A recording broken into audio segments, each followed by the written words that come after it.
Sage Cursed Heal. Sage Cursed Heal was an ability concept where a heal will damage enemies or teammates instead.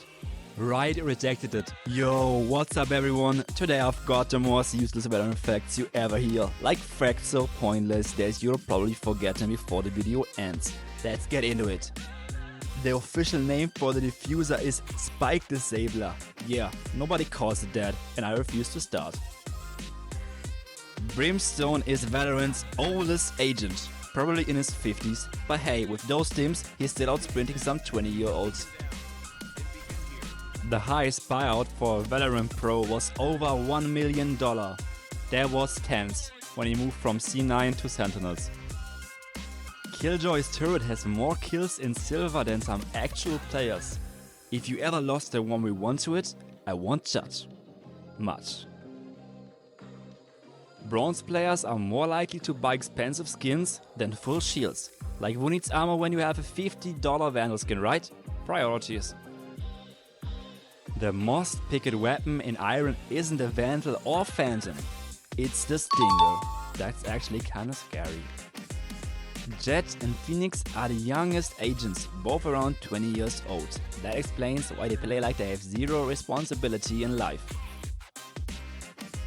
Killjoy's turrets are banned in some countries, in Valorant's lore because they are too powerful.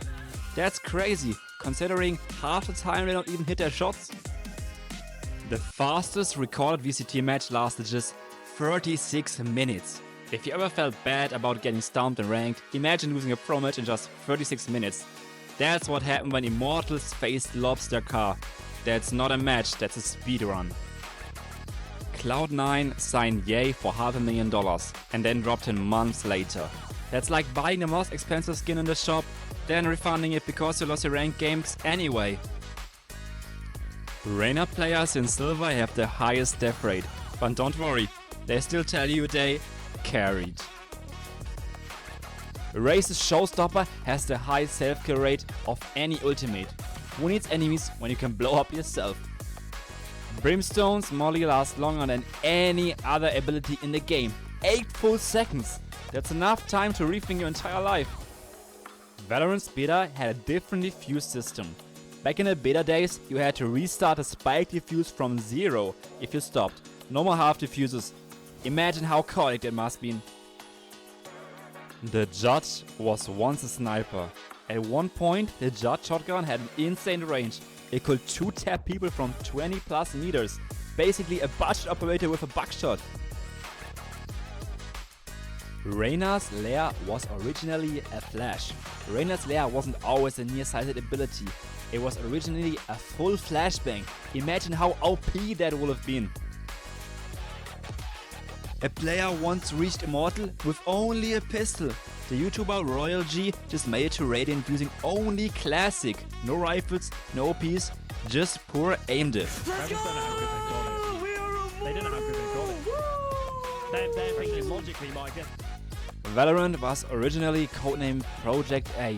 Before it was called Valorant, Riot Games referred to the game as Project A during its early development. Imagine if they just kept the name. Hey, wanna queue up some Project A? Not quite as catchy. Breeze was designed to be the anti-Haven. You know how Haven has 3 bomb sites? Well, Breeze was actually designed to be the opposite. With only 2 sites but massive open space to make it feel way more spread out. Cypher's camera once had a game-breaking glitch. In early Valorant patches, Cypher's spycam could fire operator bullets. Basically, he had a floating sniper turret. Riot patched it fast, but for a brief moment, Cypher was a walking aimbot. Brimstone's stim beacon used to give enemy players a speed boost. Brim mains, imagine this. His stim beacon used to buff enemies too. So if you dropped it in a fight, you might have accidentally helped the enemy frag you faster. Most players in Immortal rank have negative KD. Fun fact, over 50% of Immortal players actually have a negative KD ratio. So if you're struggling in gold, just know, higher ranks aren't always better aim, just better teamwork. The longest overtime in a tier 1 VCT match happened between MIBR and Sentinels, and it was absolute chaos. The match lasted 40 rounds, with MIBR finally securing the win at 21-19. Imagine playing that long just to lose. Sentinels' mental must have been shattered after that one. That's all for today's crazy Valorant facts. If you learned something new, hit that like button. Also, let me know in the comments which fact surprised you the most.